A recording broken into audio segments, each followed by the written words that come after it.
So how long have you been playing music? I've been playing music since I was like probably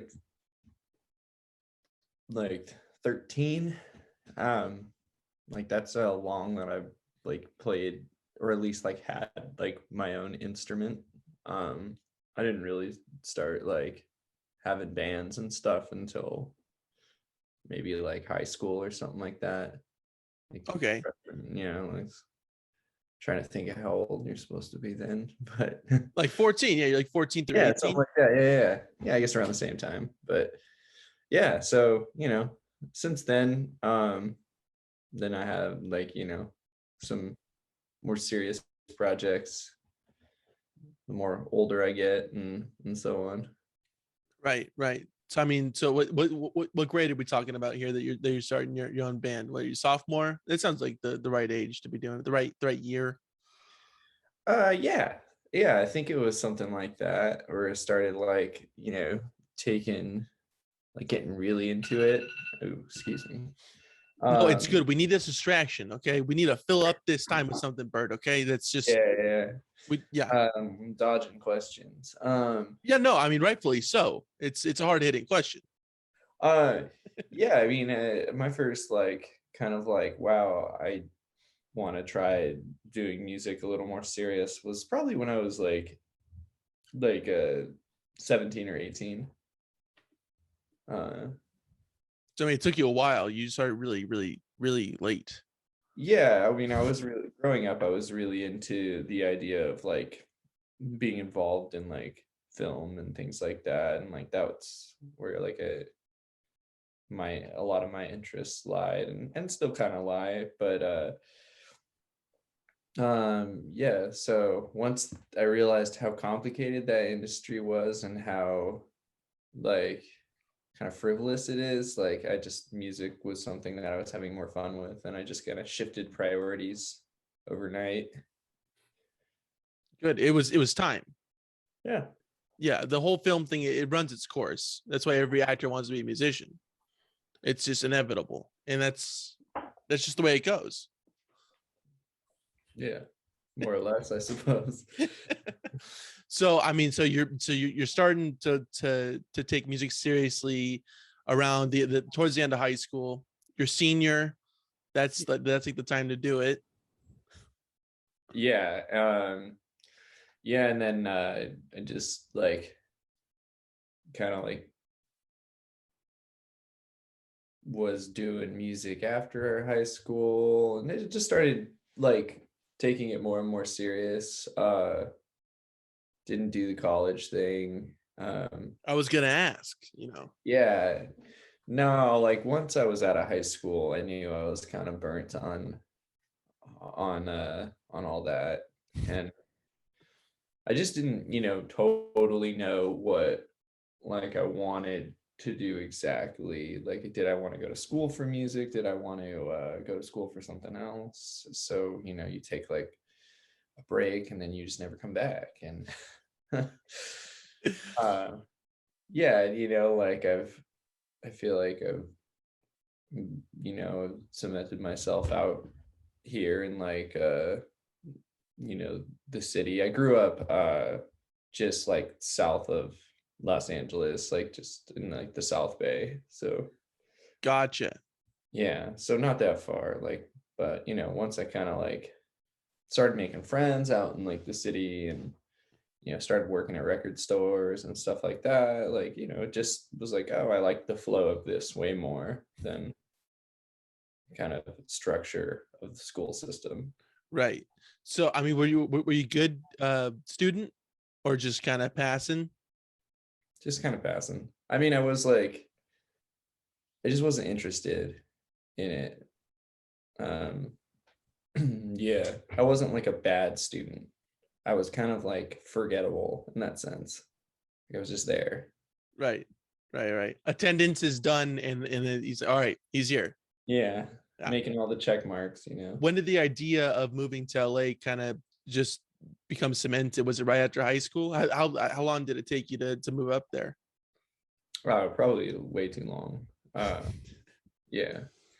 Um, No, I had a lot of friends that like lived out here, so I would just like, and I would just come like periodically and like stay with friends, or when I was working out here, I was staying with like my bosses at the record store. So I was working at a bar and at a record store, so I would stay with them, and then go back home. And then I like moved in with my my now wife, and yeah, so Congratulations, man.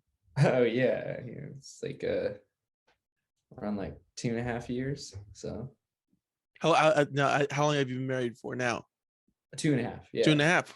yeah, I mean, you said that before. I just wasn't listening, I guess. yeah. I'm a great interviewer, dude. You know me, man. I'm Yeah. on it. I'm paying attention. Has has that changed your perception of anything since being married? Has that I mean, kind of flipped the bill for whatever reason? I mean, because sometimes people have a different ideas or whatever when they become committed to somebody like that. But has that been your case? Uh, I mean, it's been a pretty seamless transition from like, just boyfriend girlfriend to marriage. Like, not I wouldn't say it totally shifted my perspective. It was a very comfortable and kind of natural progression of things. Yeah. I mean, And like, that's good. I mean, imagine if it was just like a rocky start and just a yeah. major shift. That would Yeah, suck. no, not at all. Yeah. You know, we're both like we're both hard workers, and we're both like have a lot of projects and stuff. So it's like motivating to have a partner who is like, working way harder than you. So when did Hoover 3 come about? How was that progression of things? Yeah, I'm trying to think, like I think it was around like 2017 where I started to take that a little more serious. It was just like an outlet for me at first, to kind of like just figure out like where I was as a musician. Like I was playing with some bands, and this was sort of like just pure me trying to like figure shit out. And so I made some tapes where like I played, everything with the drum machine. And then I don't know, at one point it was like kind of felt like I was hitting a wall creatively with some of their projects, and this just kind of fell into place with a bunch of great musicians that I've known and been playing with for a while. Maybe not like together in a band, but like with each other at shows, and like just like good friends. And the band just kind of like naturally came together, um and we just reworked songs that I had already kind of had, and we're like making new ones together. um so yeah, it just kind of happened. I mean, I just started booking shows. Like that's kind of how I go about things. I'm like, instead of, bunkering down and building a project, and then I just am like, oh, this is a cool group of dudes. Let's like, I've just booked a show. Let's do it. Initially, it was you said it was a solo project. It was just you at in the early stages of it.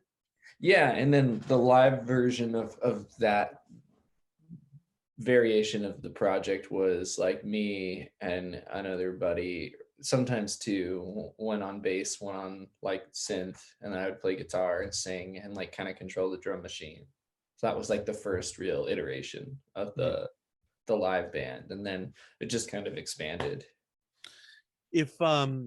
If it hadn't expanded, do you think that it would have lasted to today with the original idea of it, with just the sampler and a couple of buddies just Oh messing yeah. around like that?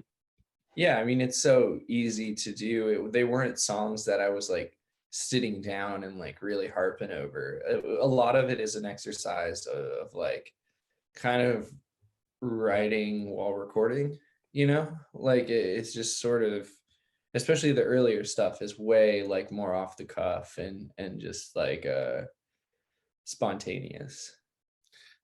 And is that the only way it feels different than what it was before it was what it is today?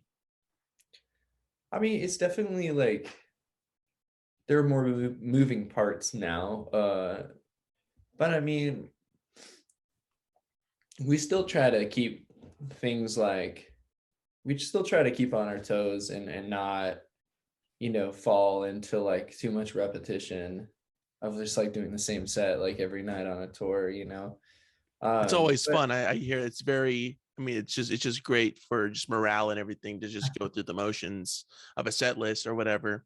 yeah, and I mean, you do kind of like on a like our tour in the fall that we just did, you do kind of find like a thing that works, and you do kind of want to like hone that and like make that and just like keep rolling with that, because it's like there's kind of like an adrenaline from like playing, finding that right kind of set and feeling good. But yeah, I mean, we like all different types of musics, and we like to jam and mess around and goof off. And yeah, I mean, before it was just primarily me like just blasting songs out on a 4 track, and now it's a little more thought out than that, and definitely trying to like grow as like a songwriter. And I think all of us are trying to like just like expand as musicians.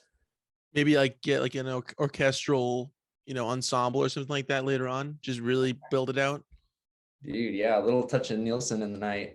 Yeah, that'd be sick. Yeah, I'm looking forward for that to that transition. I would be awaiting that.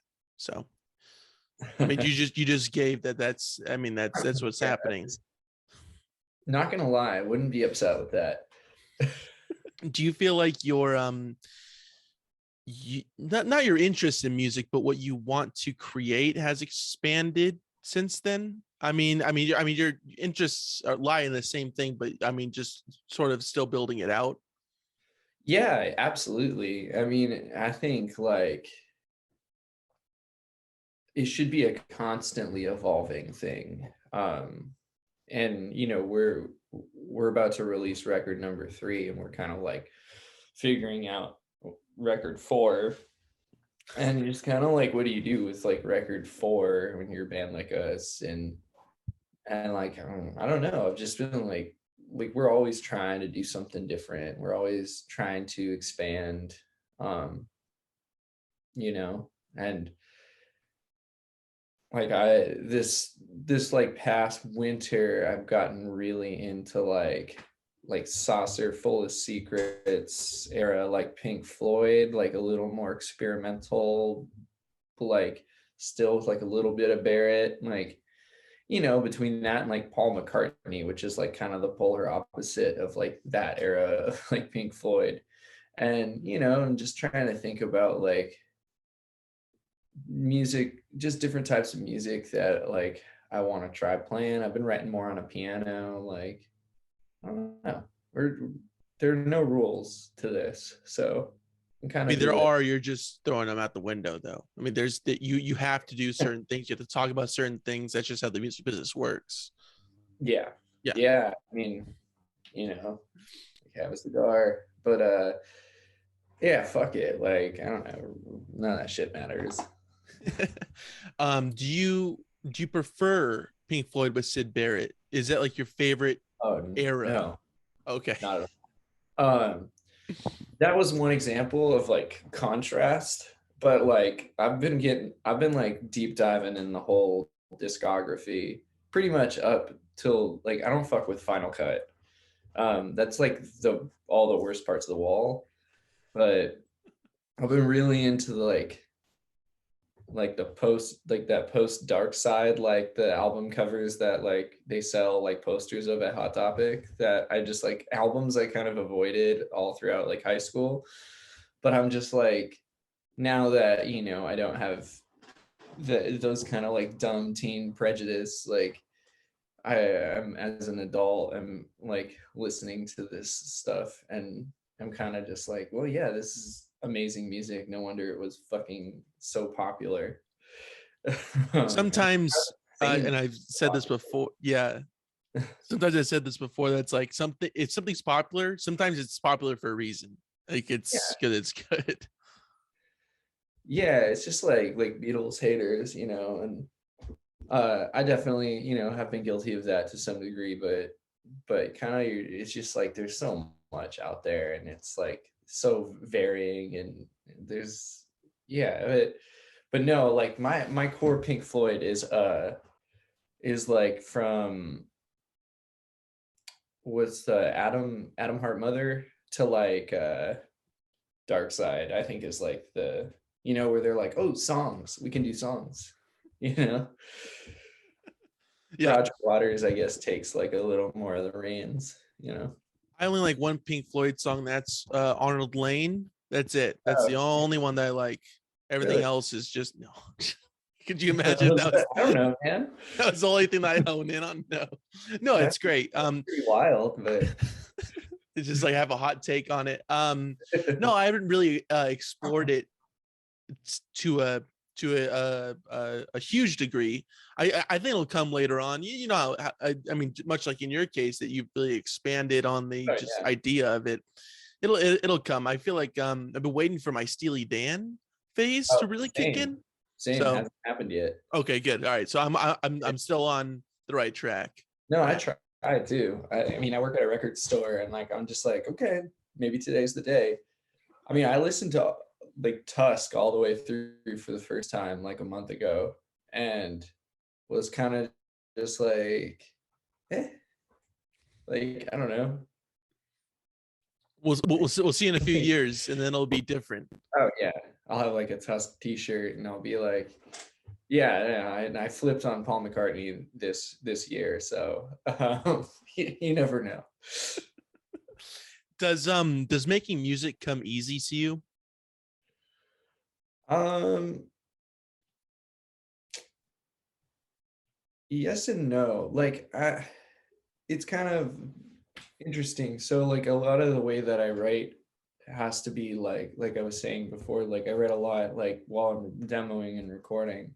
I don't really like ever, not ever, but my process isn't like sitting down on the couch with like an acoustic guitar and like kind of working stuff out. Like I kind of need to like play the drums or like play the bass and like I kind of need to hear like flesh it out on my own. That's like my favorite way of writing, or like recording to like a drum machine, or like kind of hearing how things land on the tape.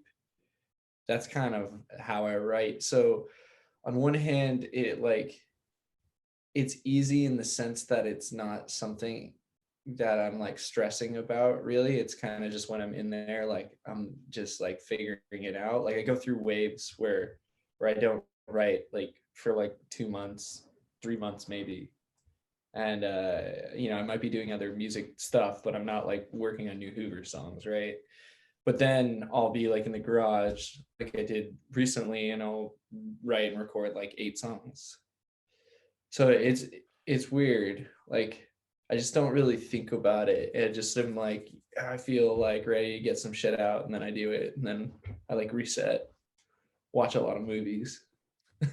That's the key. A lot of people don't talk about that. That's a real thing to writing songs, is watching a lot of movies. Yes.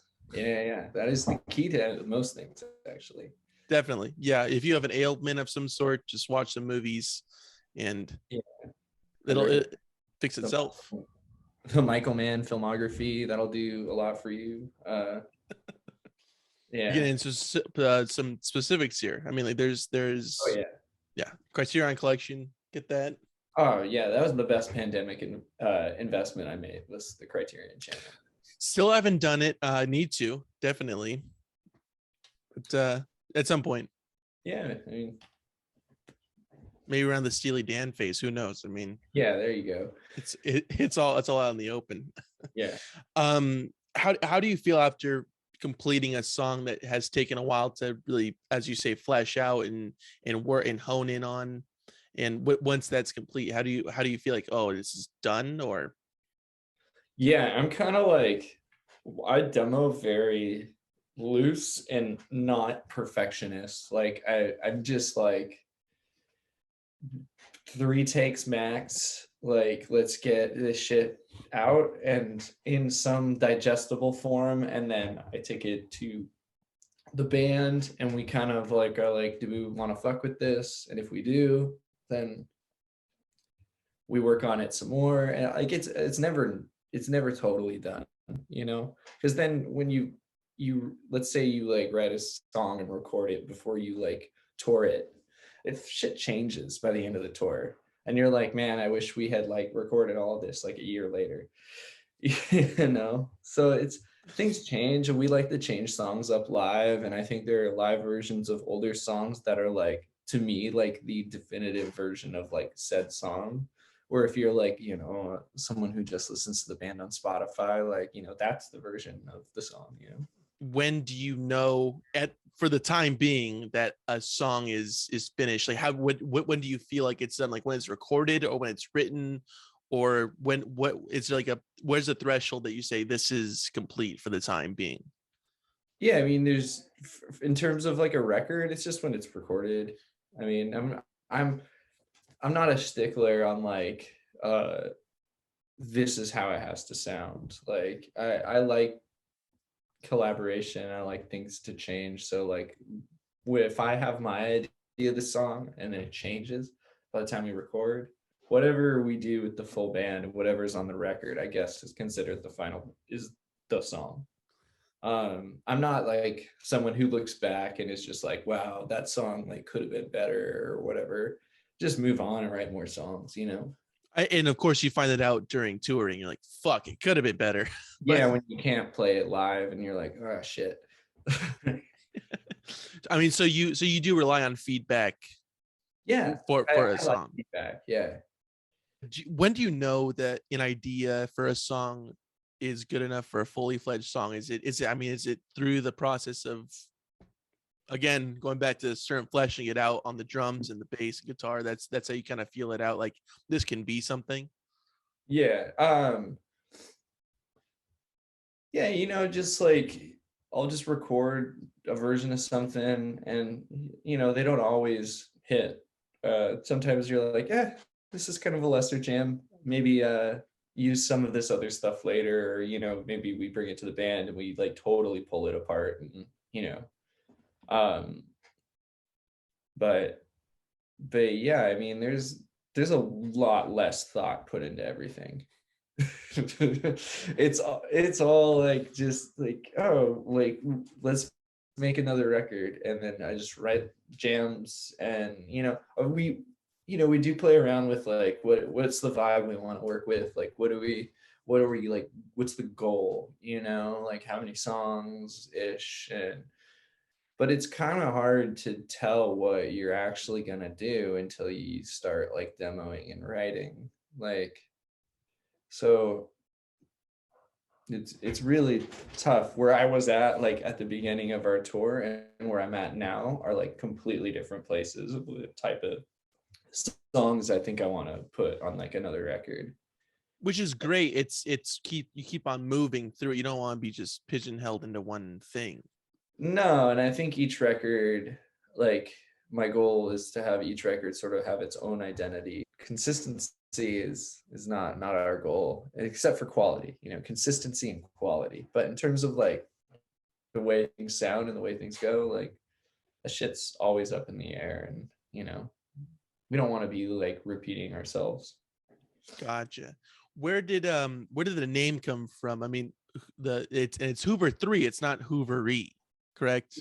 Yeah, I mean, I guess as long as you're spelling it right, you know, however you pronounce it is fine with me. But Phonetically, it's however. I'm Robert Anderson Hoover the third, so it just comes from my name. How did you just cut it down, or Actually, my one of my our old bandmates, Jeff, who is he plays in a band called Number now, and was in that band Froth for a while. He is one of the original people that from the Drum Machine days. He just kind of like came up with the idea, and I just stuck with it. So, and now there's no going back. That's it. oh yeah, So you better like it. got a lot of confused people out there that including my wife, that don't understand why that's the name. And I was like, you know what? It's too late and I don't care. That's it. I mean, check Discogs because there's multiple albums out right now. So it's there, yeah. There's even a pronunciation, like, which is wild. Somebody took the time to do that. I really appreciate that, whoever did that. But devotion. Yeah, whoever you are, appreciate it. yeah. What song would you recommend someone listen to that has no idea what the band is all about from your discography? No idea what the band is about. I would Like, probably has say, never heard it or anything. yeah. I would say Cindy. I think Cindy is my favorite song that is released and like out right now. It's the most like band collaborative song, and it's also like I feel like it hits on like kind of everything that we're into, which is like, having like a catchy jam, but also, it's a little weird, and I like the way it builds. I don't know, it's just probably my favorite of what we got out right now. Very nice. Yeah, that's what I would suggest. I like the answer. I like it. Yeah. Yeah. What's the first concert you attended? Oh shit. I'm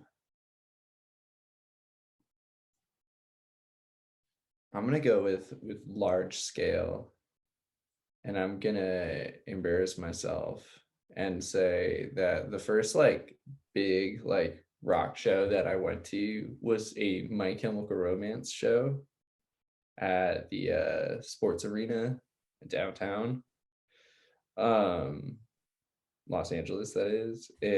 That was interesting. And that's where the love blossomed from. I mean, yeah, my parents grew up, well, I grew up with my parents like playing music, and my dad has a pretty cool record collection, and they've been like pretty supportive, and yeah, so they took me and some friends to that concert when we were like super young. It's awesome. I mean, that's awesome that those supportive parents within, I mean, art in general, but especially music. I mean, that's great. I mean, yeah, I'm not trying to hate on that kind of music right now, but Sounds like you are, man. You made a definitive stance, and that's just what you have to deal with. Much like the name, you can't change it. You can't change the stance on what you feel about My Chemical Romance. All MCR. Look, I got no regrets. They helped get me to where I am, like, like they were a stepping stone of my youth. So I'm not gonna harp, but yeah, my parents had to endure that whole night. So, shout out to them.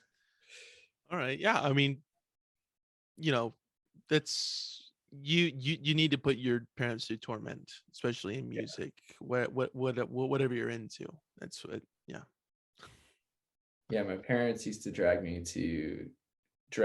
I say it like, oh, poor me. But like at the time, I was kind of like annoyed by it because it was like all we would do, which sounds ridiculous, but they would take me to see bands like X and like Adolescents and things like that. Like, and I was just like trying to like have my own identity, and being like, I don't want to see stupid punk shows. I don't want to see the Damned again. Like, like, woe is me.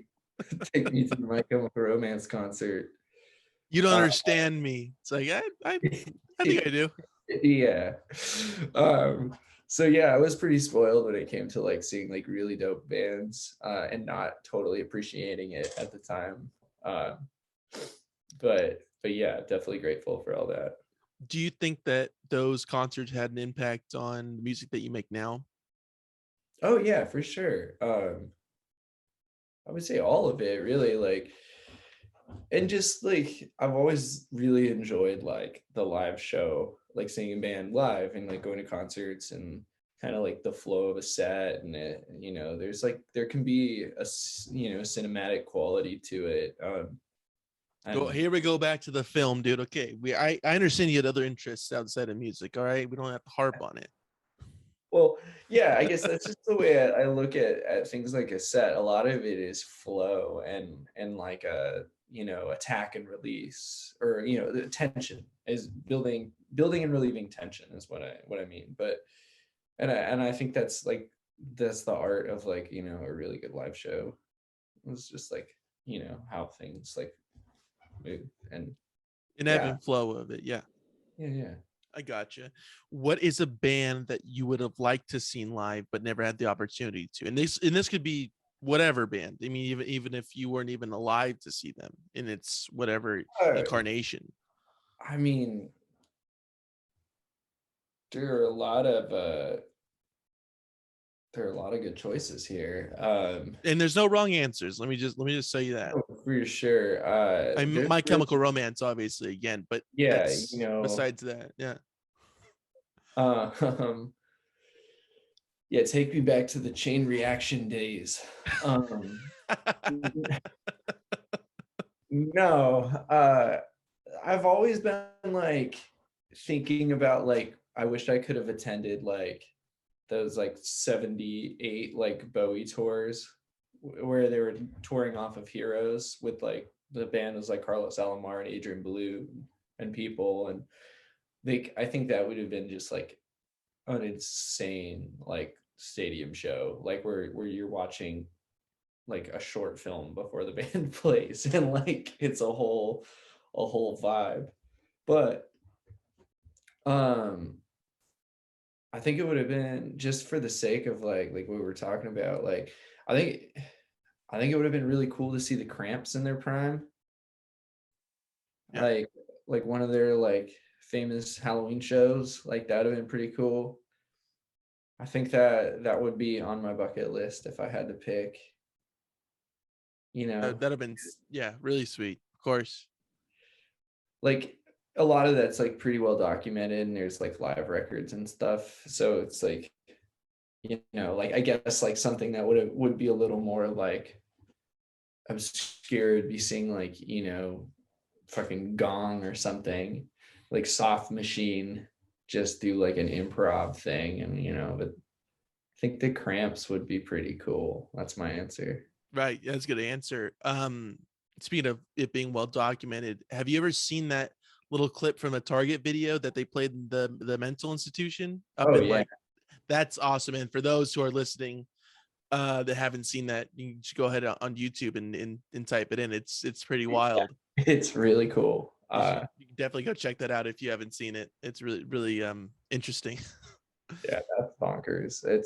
It's a really fun watch. What band has played a really significant role in your music taste? Oh man, probably Bowie. Bowie, I feel like, is for this a good example because there's so many like phases, and I've gone through so many like moments where like, I discovered Ziggy Stardust, Bowie, because my parents had a CD, but they weren't really into it. They just had one of those Ryko Ziggy Stardust CDs. And so like that, I was kind of like into that phase, like glam, that got me into like T-Rex and shit like that. And but then like, discovering the shit he did in the late 70s, and like I got really into Diamond Dogs a couple months ago. I go through records. I'm not like I do like to make playlists and stuff like that from time to time, but I'm more of like I'm just gonna sit down and listen to this thing all the way through. Like I'll go walk the dog and just like put something on, But so I mean my Bowie starts at Station to Station and goes to like, Scary Monsters, Let's Dance. That's like my favorite era, is that like, 75 to like basically that 10 years. Bert, let me tell you, I love how you have like, it starts here and ends here with these. It's fucking phenomenal. And I'm not saying that jokingly. I genuinely like it. Like, I like it from here to here. That's my favorite.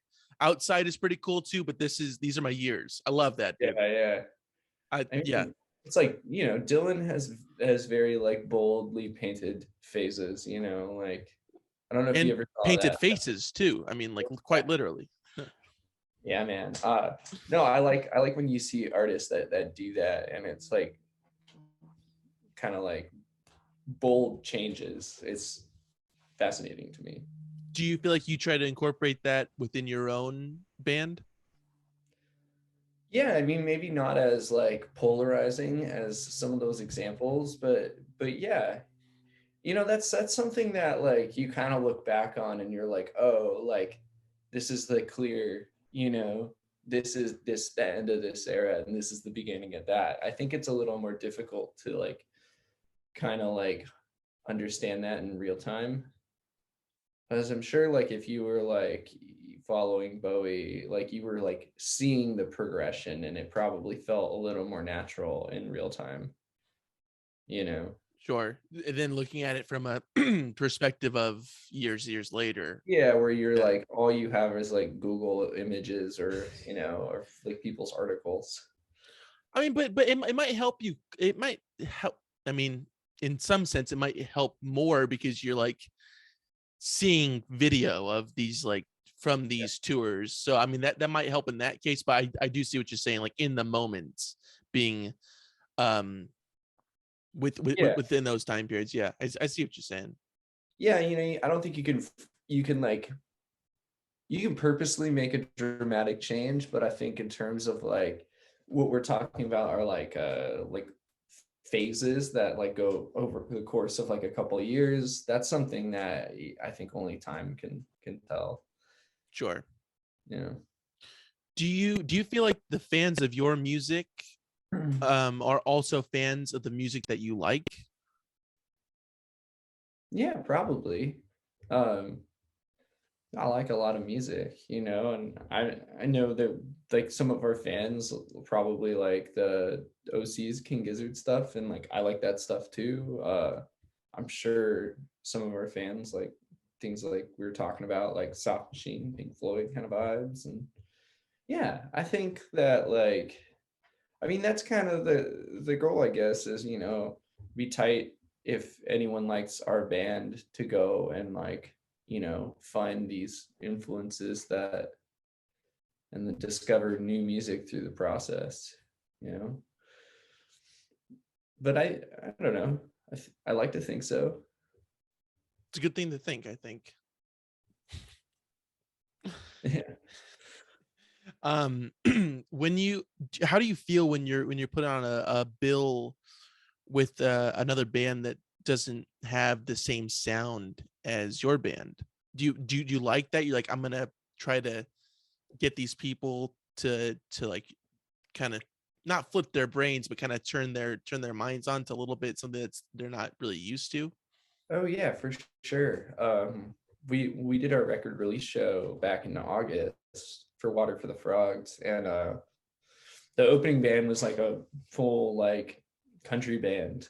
Our old drummer's like solo project, Selling in Star, and that was like kind of like let's like switch the vibe up. And then that same bill, we also had Prettiest Eyes, who are more like kind of like Chrome-esque, like Suicide kind of like. I don't know if you're familiar with Prettiest Eyes. Yeah.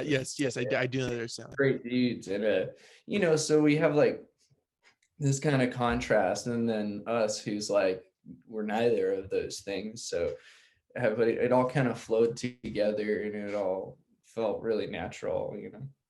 Yeah, yeah, we're always trying to like play with different types of people. Maybe the vibe is different and the music type is different, but we're all like, as long as like the energy is good, and we like the songs and stuff like that. It doesn't really matter what you're playing. Right. I think it does, and it definitely like like-minded people have to play together, and that's it. Okay, you can't be Yeah. playing with like spiritualized or anything like that. All right, it's Oh, I just can't imagine ever doing that, but oh, that'd be really cool to see. yeah. I mean, yeah, for sure. Yeah, they open up for you. You're you're closing it out. They're opening for you. I think that would be even radder. Yeah, we'll see about that. No, we'll see when the orchestral phase comes into play. I think that it's gonna be an opportunity for you. I feel it. Do you feel nervous when you step up on stage? I used to, still do from time to time, but mostly it's just is what it is now. Um, bigger festival stuff, like I can get a little anxious, but once we start playing, it's all good. So like for that spiritualized gig, were you pretty shaken up? Super relaxed, Oh, all right, tight. drunk as hell. Oh, okay. That makes sense. And everything's falling into place. Gotcha. Yeah. What inspires you to create music? If you could pinpoint something, I mean, not like an absolute, but Yeah. you better say your wife because it's going to be an issue if you don't. My wife. I don't know. This is something I've never really thought about. Like, I think all sorts of things. It's kind of like I'm trying to figure out how to say this without sounding like pretentious. Well, I wanted to Uh, push something on you that you haven't really thought about in front of an audience. That's like the best time to oh really yeah. have you deep think about something. Yeah. Um, what it's like a little bit of everything kind of is inspiring. Like, we've talked a lot about movies, and like I find that sometimes, like, watching like something like Escape from New York that has just like a bitchin' soundtrack and is like so much vibe, like that can inspire me more than like listening to like a record when it comes to like making a song, um yeah, I don't know, all sorts of stuff, but I guess it's just like even like books and things like that can inspire me. My dog, Because it responds well. Yeah. yes, Gotcha. he is probably the absolute uh Kindred spirits, you uh, two, it seems like. dog. Then just a little bit below, wife. I'm kidding.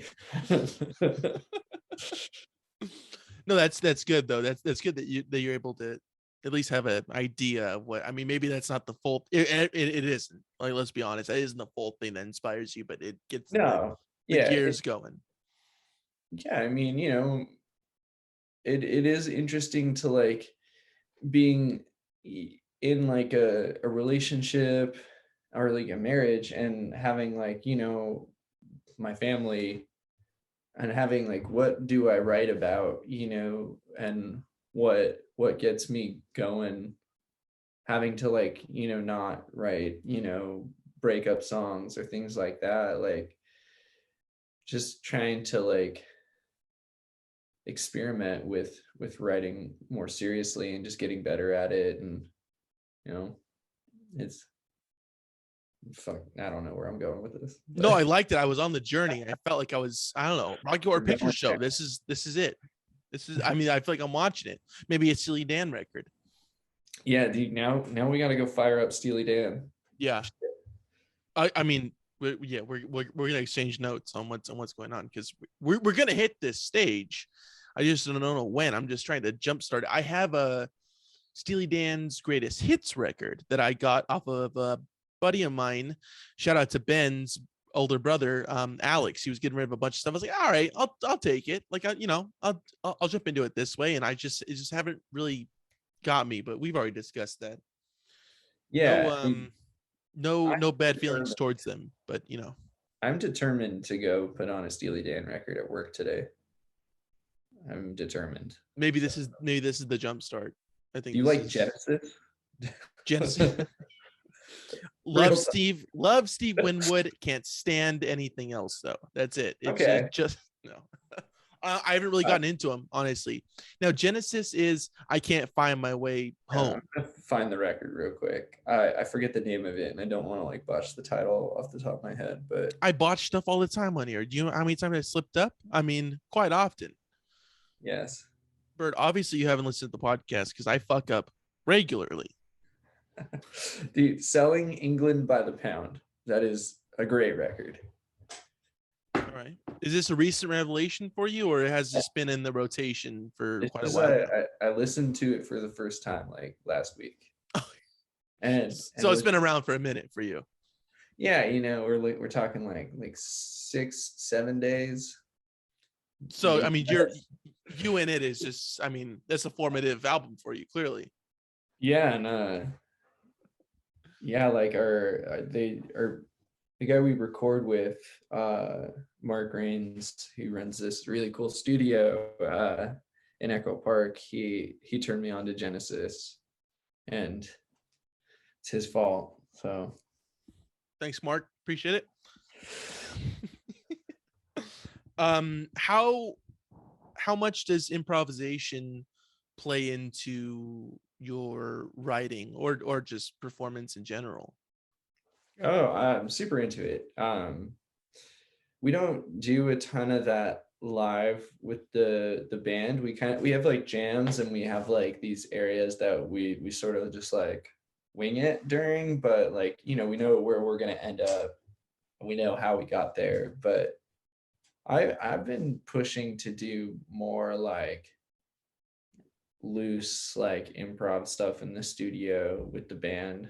But when you're in the studio and you only have so many days to like record, it's kind of hard to find that time to just like fuck around when we're trying to record 11 songs and then jam.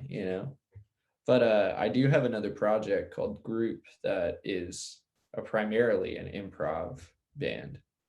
So we actually went and recorded a record that is just all like jamming, and that's coming out later. But awesome. Yeah, so it's definitely something that I'm personally interested in and trying to get better at. Yeah, kind of flexing that muscle. Yeah, exactly. And I get to play bass in that project, so that's a lot of fun for me. What makes a performance good in your eyes? I think it's just an energy. You mean like recording or live or? A live performance. Yeah. Oh, all energy. Like we've played shows where we're like, that was good, and people were responding, and then you kind of listen back and you're just like, but the energy is good, at the time. So everyone who's there is like gonna be like, that was sick. I remember a long time ago seeing White Fence at the Smell, and it was like they were like down a guitarist. It was really minimal and it was really raw, and you could tell they were having a bad time.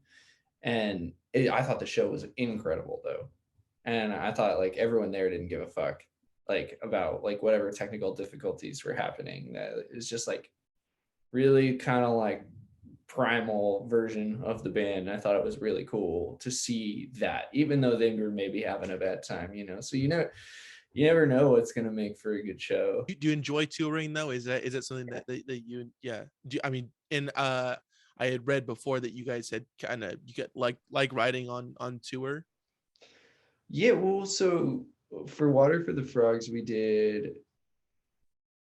had like an off day where we like worked on a bunch of songs and kind of like got that, kind of just like had a bit of a direction for that record. And then when we came back right before recording, we worked everything else out. But I don't know, we don't do so much writing on tour because there's just not that kind of time. And when you have off time, at least like we did on this we did like a 5-week tour, and every time we had off time, it was just like we're just chilling, like we're doing our own thing. We haven't really done the same writing process twice.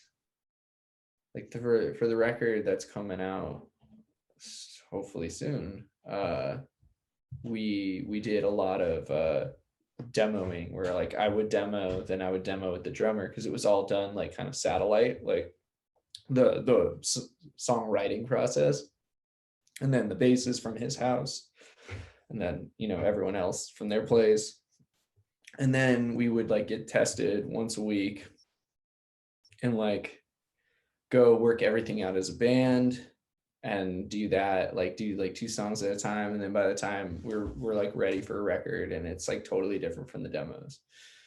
That's the first time we've done something like that where we actually like demoed. Before we just kind of had like iPhone recordings and like jams and things, and then we'd like put them together, or kind of just like a lot of water for the frogs was, it was like pretty loose process, the opposite of the one that like hasn't come out yet. So I mean, that's good. yeah. I'm psyched to listen to it, and it's been a pleasure, Bert. And I like to wrap it up with some promo. You got a lot of shit on the table, so let's get this done. You can find Hooveriii on all streaming platforms. It's everywhere, right? Yes, it should be. Perfect. And you can go support them through buying their merch and music at Hoover, and that's that's 3 I's .bandcamp.com. Is that the best place that they can go and support? Yeah, that's like directly to us. Yeah. So do it. You can get different types of t-shirts and stuff like that from the Levitation website, if that's what you're looking for. I know we're a little limited on merch right now just because it's whatever was left over from the tour, but which is a good problem. Yeah. I mean, we had one t-shirt design and like half of it left after 5 weeks. We ran out of everything else. So that was pretty cool. That's awesome. I'm glad to hear that. And if you're in the LA area, Hooveriii will be performing at the Telegram Ballroom on February 16th. Oh, correct? Correction. That is now going to be in May. Scratch that. Maybe 16th. Maybe May 2022 we might be playing. No, so that hasn't like been, we don't know specifically when in May that's gonna happen. That's just what they're talking about right now. Yeah, right now we got nothing local on the table. Yeah. So you're shit out of luck if you're trying to see them in the LA area. You're fucked until May. Yeah, probably. But I think we're all a little like right now everything is a little sensitive, and we don't want to force a show just to play a show. We want to do things right. So like I think a Place to Bury Strangers might be moving most of their tour. So I'm sure that will be announced sooner than later. But yeah, that Telegram show, you can buy tickets for it if it's still up, and I'm sure they'll be honored wherever it gets rescheduled. But yeah, maybe give it a couple weeks. All right. Well, I have something for you. You heard the man. And where can people go to keep up? I mean, what is it? Instagram? Would that be the best place to keep up with it? And what's the username on that? Just Hooveriii, Hooveriii. At Hooveriii. That Instagram. The ad is important. Yeah, Instagram is kind of where we're at the most. We don't have like an email blast, or like we don't do Twitter or really Facebook either. It's kind of just all on there for social media stuff. Well, very good. So make sure to go keep up to date with that. And is there anything else that we're missing? Nah, man. I mean, we just put out a 7-inch. We're gonna have more stuff soon, so just be on the lookout, and be on Instagram. Checking it out. All right, man. Well, Jacob, thank you for having me. Bert, it's been an absolute fucking pleasure, man. I'm gonna stop recording this, and thank you very much, sir. I appreciate it. Cool, man.